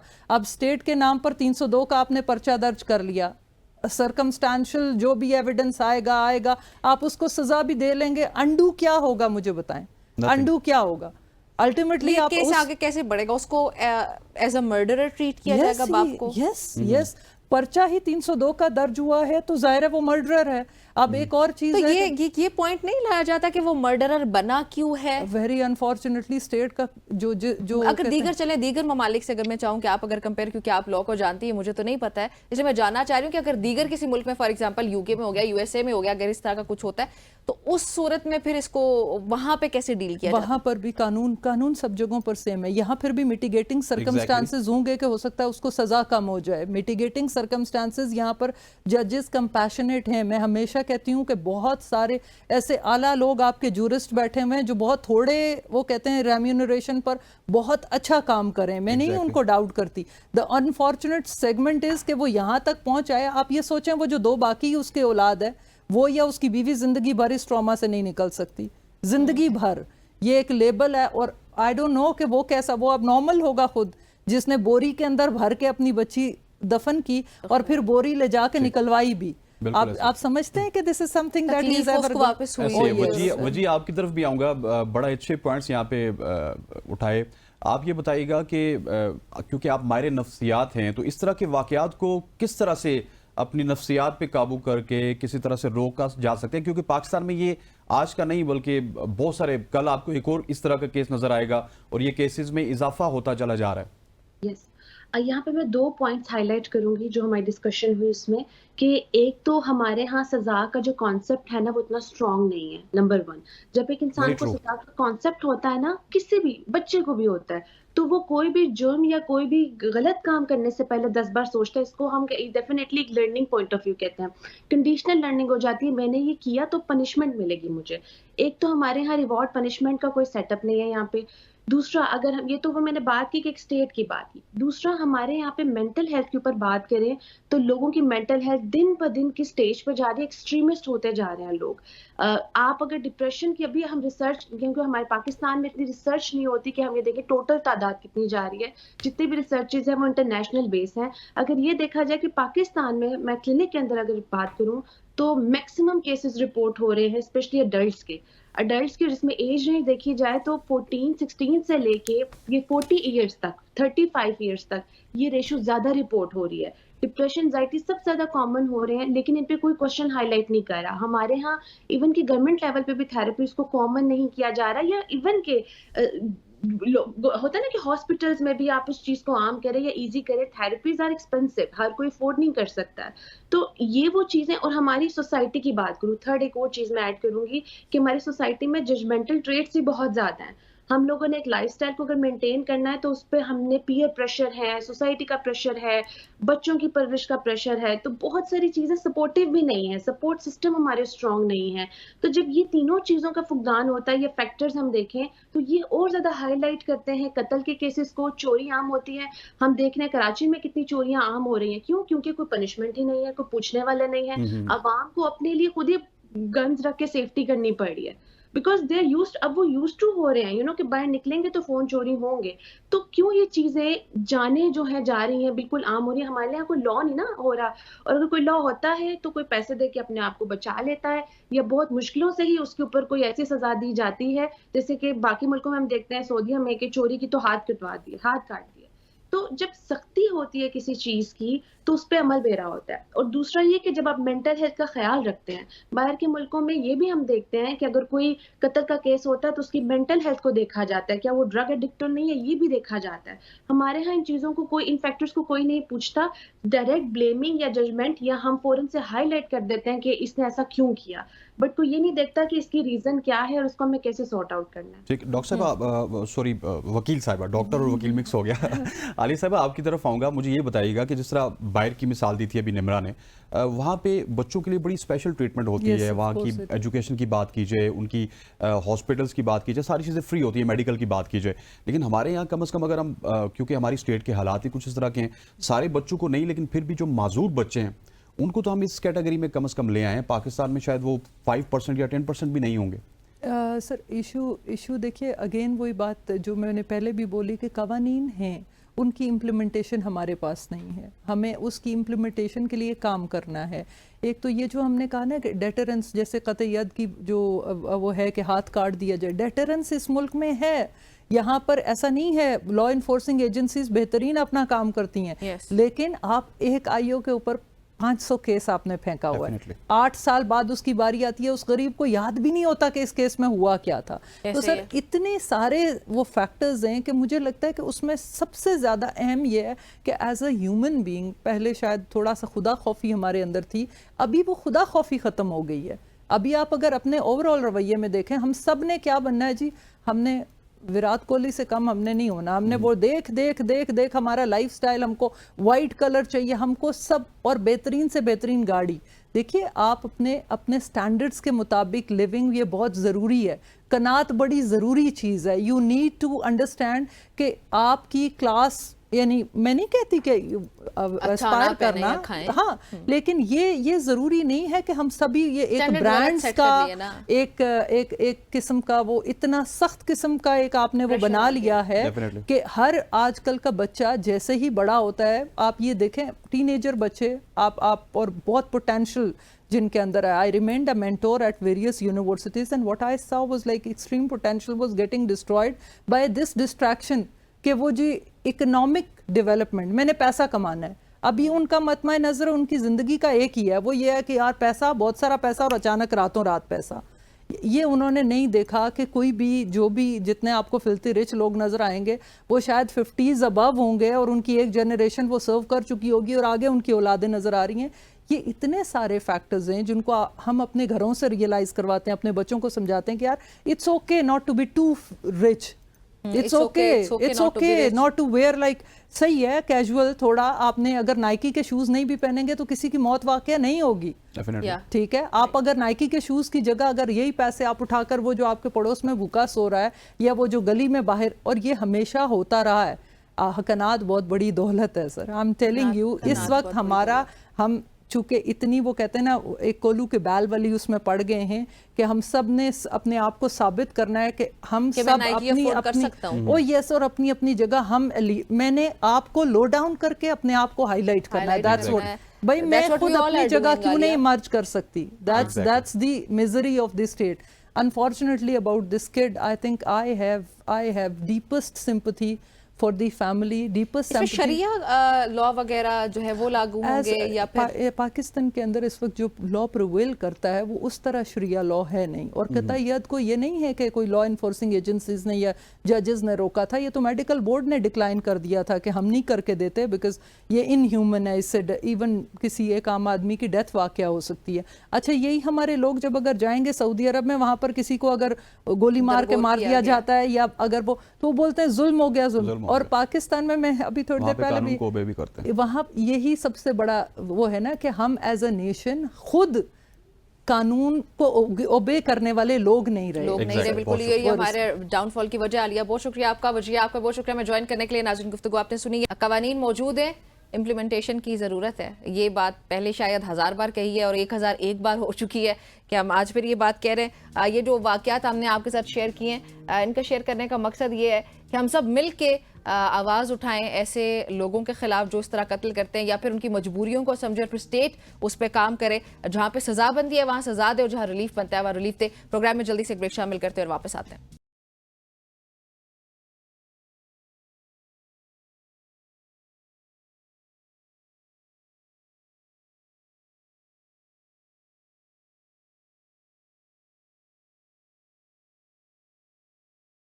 Welcome back everybody. अभी हसनैन आपके पास भी एक मोबाइल फ़ोन है, मेरे पास भी है, हम सब के पास टेक्नोलॉजी है, मतलब कोई भी चीज़ अगर आपको चाहिए तो that is just one click. Everybody is IT related. हाँ आईटी रिलेटेड है, और आई थिंक लेकिन फिर भी हसनैन मुझे ये लगता है कि अभी भी हम बहुत पीछे हैं, दुनिया बहुत आगे निकल गई है।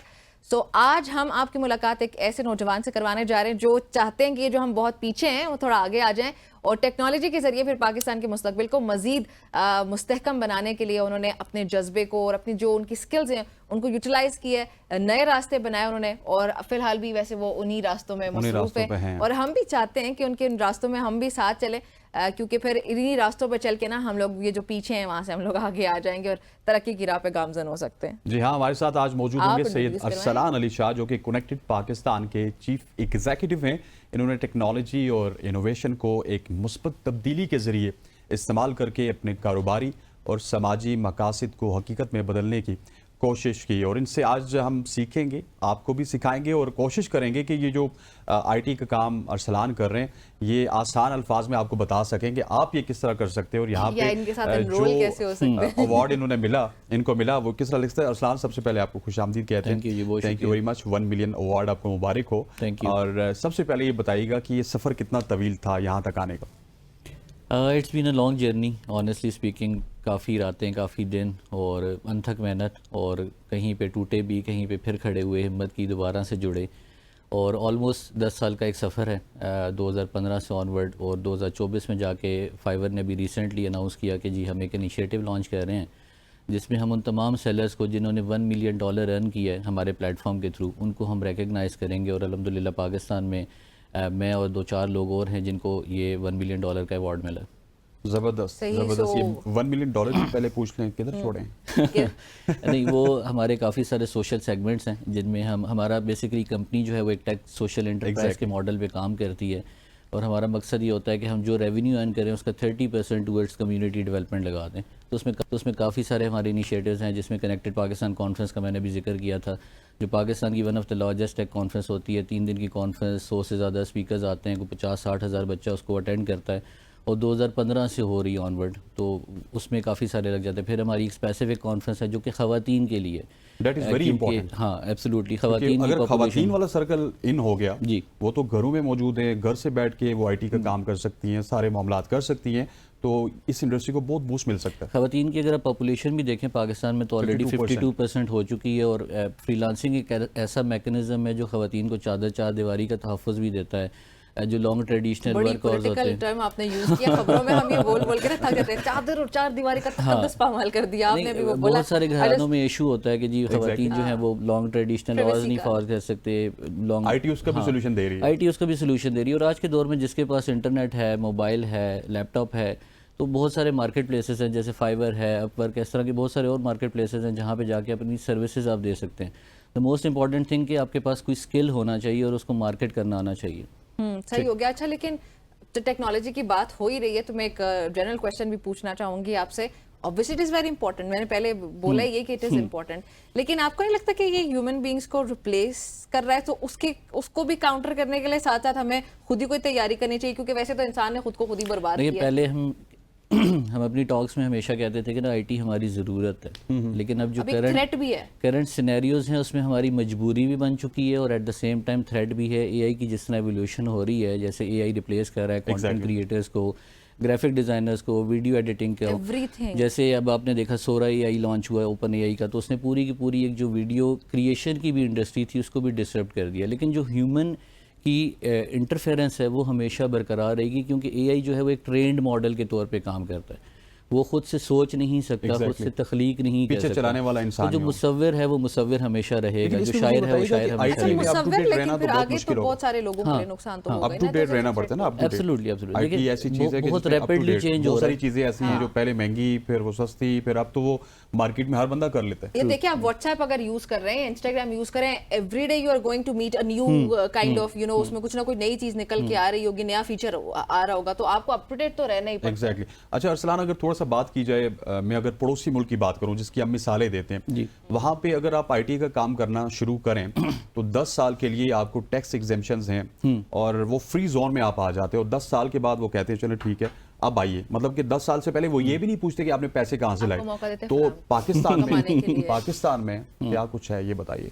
पाकिस्तान में काफ़ी बेहतरी आ रही है इस हवाले से, और आईटी मेरा ख्याल है प्रायोरिटी में है, प्रीवियस गवर्नमेंट की भी, इस गवर्नमेंट की भी आईटी प्रायोरिटी में है, क्योंकि IT is the fastest growing industry जिसमें आपको किसी भी किस्म की इन्वेस्टमेंट की ज़रूरत नहीं है। यानी अगर आप कोई भी और इंडस्ट्री का जिक्र करें तो उसमें आपको इंफ्रास्ट्रक्चर भी चाहिए, मशीनरी भी चाहिए, लेकिन यहाँ पर सिर्फ जो ज़रूरत है वो ये है कि जो ह्यूमन कैपिटल है, जैसे हम पॉपुलेशन की बात करते हैं तो 60% हमारे नौजवानों के ऊपर मुश्तमिल है। अगर हम ह्यूमन कैपिटल को ट्रेन कर दें, उनको चैनलाइज कर दें टूवर्ड्स दीज अपॉर्चुनिटीज़, तो मेरा ख्याल है कि हम बहुत बेहतर रेमिटेंसेस पाकिस्तान में लेके आ सकते हैं, और जो हमारा ये इशू चलता है हमेशा डॉलर्स का या इसका, तो वो बहुत ज़्यादा ईज़िली हल हो सकता है। और जहाँ तक सपोर्ट की बात है तो Pakistan software export board already इसके ऊपर बहुत अच्छा काम कर रहा है। हमारे जो फ्रीलांसर्स हैं उनको 1.1% एंड 0.2% टैक्सेशन हो रही है, जो कि पहले नहीं थी, पहले बहुत ज़्यादा टैक्सेस थे। तो मेरा ख्याल है कि खुशाइंद इक़दाम हो रहे हैं और अल्हम्दुलिल्लाह चीज़ें बेहतरी की तरफ जा रही हैं। लेकिन वो जो बिलियन ऑफ डॉलर्स इंडिया कमा रहा है वहां तक हम किस तरह पहुंच सकते हैं? मतलब उनकी बिलियन डॉलर इंडस्ट्री है, आपकी तो अभी हंड्रेड्स में भी नहीं पहुंची।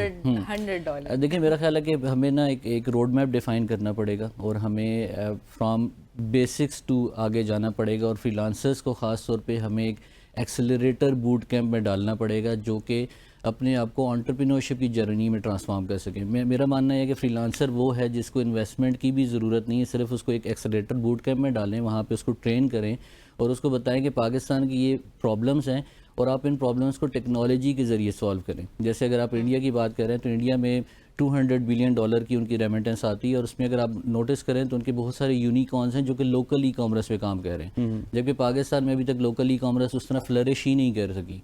एक तो ट्रस्ट के इश्यूज़ हैं, आप ऑर्डर कुछ करते हैं आता कुछ है वो भी है, ठीक है, लेकिन बहुत सारी ऐसी प्रॉब्लम्स हैं जिनको हम सॉल्व कर सकते हैं थ्रू टेक्नोलॉजी। और मेरा मानना है कि जहाँ पे प्रॉब्लम्स होती हैं वहाँ पे अपॉर्चुनिटीज़ भी होती हैं, और आज के दौर में बहुत इजी आप किसी भी प्रॉब्लम को टेक्नोलॉजी के जरिए सॉल्व कर सकते हैं। सुप्रीम कोर्ट में बड़े मसले चल रहे हैं, कोई अपॉर्चुनिटी है? हाँ एब्सोल्युटली एब्सोल्युटली मजाक कर रही हूँ। अच्छा, ये जो बाकी आपने भी बात की कि हमारी इंडस्ट्री ये ग्रो कर रही है, पेस जो हमारी है आपको ठीक लगती है या नहीं, हमारी नहीं। हुकूमतों को नहीं, इट्स रियली स्लो। पीडीएम को हाँ, इट्स रियली स्लो, और मुझे लगता है कि हमें अपनी रफ्तार 10x मल्टीप्लाई करनी पड़ेगी। और उसी के हवाले से हमने एक इनिशिएटिव लॉन्च किया था जिसका नाम था ग्रोथ समिट। और जिसका मकसद यही था कि वो तमाम फ्रीलांसर्स या वो तमाम टेक एक्सपर्ट जो एक स्टेज पे आके खड़े हो गए और उनको समझ नहीं आ रहा कि हम अपने रेवेन्यू को मल्टीप्लाई कैसे कर सकते हैं। जैसे फॉर एग्जांपल एक बंदा, एक फ्रीलांसर $1000 कमा रहा है, लेकिन अब उसको एक्सपोजर ही नहीं है, उसको ट्रेनिंग ही नहीं मिली कि वो इस $1000 को $10,000 में कैसे ट्रांसफॉर्म कर सकता है। जो मैंने एक्सेलरेटर बूट कैंप की बात की है, उसमें मेरा मकसद यही होता है, जैसे मैं खुद पर्सनल कंसल्टेशन देता हूँ फ्री में, कि भाई आप अपने आप को कैसे ट्रांसफॉर्म कर सकते हैं। और सबसे बड़ा जो इम्पोर्टेंट एक फैक्टर है फ्रीलांसर की लाइफ में वो ये है कि उसका जो साइकिल है ना वर्किंग का, वो 18 से 20 घंटे का है। लोगों को ये तो नज़र आता है कि भाई उन्होंने $1000 कमा लिए, $5000 कमा लिए, लेकिन बैक ऑफ द डे वो अगर आप देखें तो 18 घंटे काम भी करते हैं। हाँ, नींद भी पूरी नहीं है। फिर टाइम जोन का बड़ा फ़र्क है, कोई क्लाइंट आपका यूके में है, कोई आपका कनाडा में है, कोई आपका यूएस में है, तो एक बड़ी हेक्टिक जर्नी भी है। लेकिन मकसद ये है कि इन फ्रीलांसर्स को ट्रांसफॉर्म किया जाए, उनको सिखाया जाए कि भाई आप फ्रॉम फ्रीलांसिंग टू एजेंसी कैसे ट्रांसफॉर्म हो सकते हैं, यानी आप आगे लोगों को एम्प्लॉयमेंट देने वाले कैसे बन सकते हैं। उनको टाइम मैनेजमेंट सिखाई जाए, उनको ह्यूमन रिसोर्स मैनेजमेंट सिखाई जाए, उनको फाइनेंशियल लिटरेसी पढ़ाई जाए, ताकि वो अपना जो पैसा लेके आ रहे हैं बजाय इसके कि वो उनके बैंक्स में पड़ा हुआ है, उसको वो आगे इन्वेस्ट करें स्टार्टअप्स में और नई चीज़ें बिल्ड करें। अच्छा सर, आप अरसलान सॉरी, अगर आप इस पॉइंट पे आए हैं तो ऑब्वियसली आपकी एक बहुत बड़ी जर्नी है, इट्स अ लॉन्ग जर्नी, और उसमें आपने बहुत कुछ सीखा है, बहुत सारी मुश्किलात देखी हैं। अभी मैं चाहती हूँ कि हमारे पास टाइम कम है, आप कुछ मिनट्स में, 1-2 मिनट में हमारे नाज़रीन के लिए बताएं कि अगर जो लोग इस वक्त देख रहे हैं, जो चाहते हैं कि वो भी टेक इंडस्ट्री का हिस्सा बने, वो ग्रो करें, फ्लरिश करें, और एंटरप्रेन्योरशिप हो या फ्रीलांसिंग हो, अगर उसमें वो आगे जाना चाहते हैं, पर्टिकुलरली फाइवर की अगर बात करें, so how do they do that? और मेरा भी ऐड कर लीजिएगा, सेम क्वेश्चन यही था कि एक शख्स है जो इस वक्त आपको देख रहा है, उसको ये कैसे पता चलेगा कि वो आईटी की तरफ आ सकता है, उसको क्या क्या चीज़ें करनी पड़ेंगी? देखिए, अगर आप आज के दौर की बात करें ना, तो हम सब आईटी इनेबल्ड लोग ही हैं। अगर आप मोबाइल यूज़ कर सकते हैं, अगर आप फेसबुक यूज़ कर सकते हैं, अगर आप व्हाट्सएप यूज़ कर सकते हैं, आप फेसबुक पे भी आप मोनेटाइज कर सकते हैं, आप अपना कंटेंट बना के वहाँ से भी पैसे कमा सकते हैं, आप यूट्यूब पे कंटेंट बना के पैसे कमा सकते हैं। मैंने जैसे लोकल ई कॉमर्स की बात की, तो बहुत सारी ख़वातीन ऐसी हैं जो एफिलिएट के तौर पर काम कर रही हैं ब्रांड्स के साथ। उनकी प्रोडक्ट्स तो सिर्फ अपने व्हाट्सएप स्टेटस पे डिस्प्ले करती हैं, ऑर्डर लेती हैं और वो ऑर्डर वहाँ पे चला जाता है, दे आर अर्निंग। तो मेरा ख्याल है कि आज के दौर में अगर कोई ये कहता है कि जी मेरे पास अपॉर्चुनिटीज़ नहीं है, तो शायद वो गलत दौर में जी रहा है। उसको सीखना चाहिए, क्योंकि आपके पास मोबाइल है, इंटरनेट है। हमारे पास 200 मिलियन से ज़्यादा मोबाइल यूज़र्स हैं, 150 मिलियन से ज़्यादा इंटरनेट यूज़र्स हैं, 100 मिलियन से ज़्यादा हमारे सोशल प्लेटफॉर्म्स के ऊपर मौजूद हैं। द प्रॉब्लम इज़ कि हम उन प्लेटफॉर्म्स की प्रॉपर यूटिलिटी नहीं कर पा रहे, हम अंडरस्टैंड नहीं कर पा रहे। जैसे हम सारा दिन फेसबुक पे वीडियोस देख रहे हैं, रील्स देख रहे हैं, तो वही आप कंटेंट बनाना शुरू कर दें। ख़वातीन के लिए बहुत ज़्यादा अपॉर्चुनिटीज़ हैं। जैसे मैंने चादर चार दीवारी का जिक्र किया, तो बहुत सारी लोकल ई कॉमर्स को कर सकती हैं, अमेज़ॉन पे कर सकती हैं। अभी रिसेंट एक रिसर्च है जिसमें बताया है कि 30,000 साइबर सिक्योरिटी रिसर्चर्स पूरी दुनिया में चाहिए। एक बहुत बड़ा गैप है। कोई 50,000 से ज़्यादा ऐसे लोग चाहिए जो सिर्फ लिंक्डइन में। Thank you very much for joining us Arsalan, बहुत शुक्रिया। ब्रेक की कॉल आ चुकी है। नाज़रीन, गुफ्तगू आपने सुनी कि वक्त हुआ एक ब्रेक शामिल करने का। आपने देखते रहना सुबह की सोच और हमारे साथ रहना।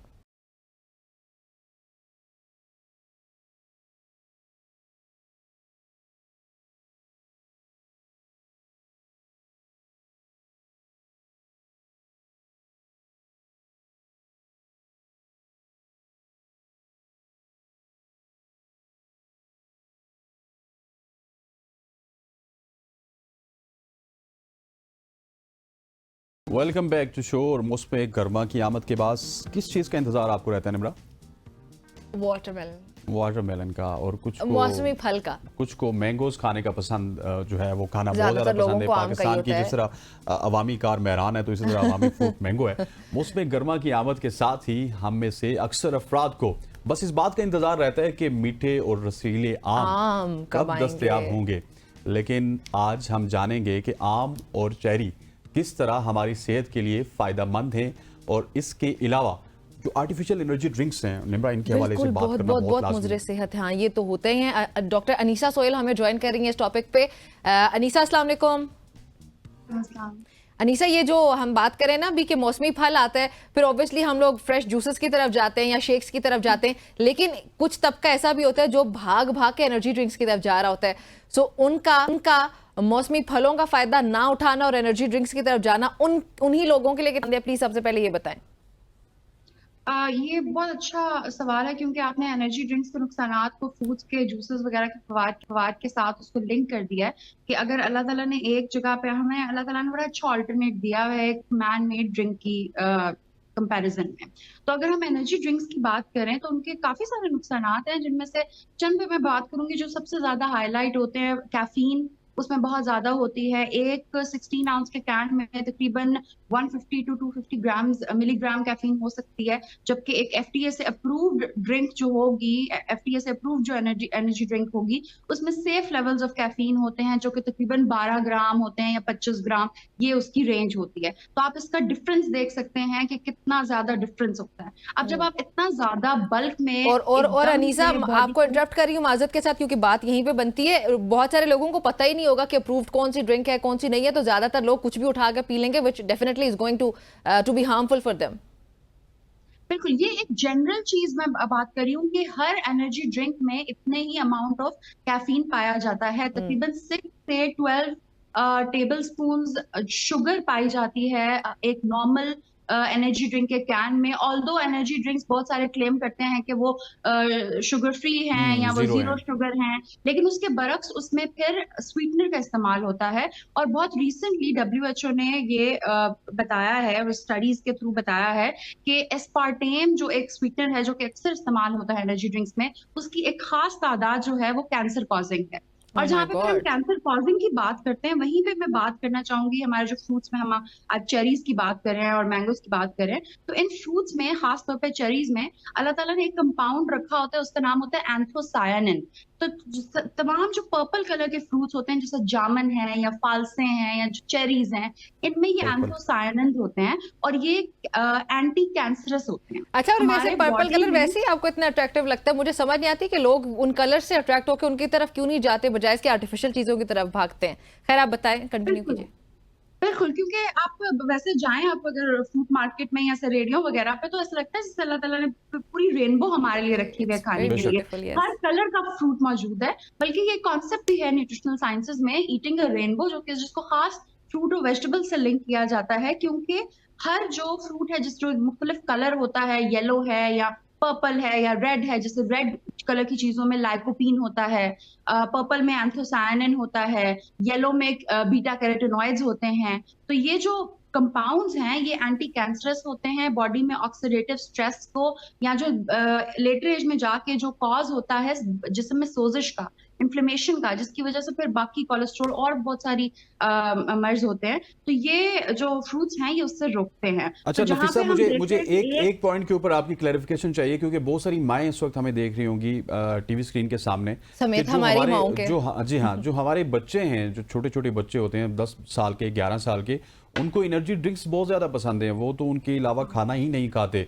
सो उनको किस तरह से रोका जाए? जिस तरह आपने कहा कि अल्टीमेटली ये कैंसर की तरफ जाता है, तो बचपन से ही अगर उनको इससे दूर रख दिया जाए तो ज़्यादा बेहतर रहेगा। बिल्कुल, बचपन से इसको दूर रखा जाए। तो यहाँ पे मैं एक चीज ऐड करना चाहूंगी। हमारे एक कॉन्सेप्ट होता है वीनिंग का कॉन्सेप्ट, कि जब जो बच्चा है वो माँ के दूध से नॉर्मल फूड पे आ रहा होता है, सेमी सॉलिड फिर सॉलिड फूड पे, वहां पे वो एक टाइम होता है कि माँ जो होती है बच्चे की पैलेट को बिल्ड कर सकती है। वो जो उसको खिलाएगी वो लेटर इन लाइफ वही चॉइसेस बनाएगा खाने के मुतालिक।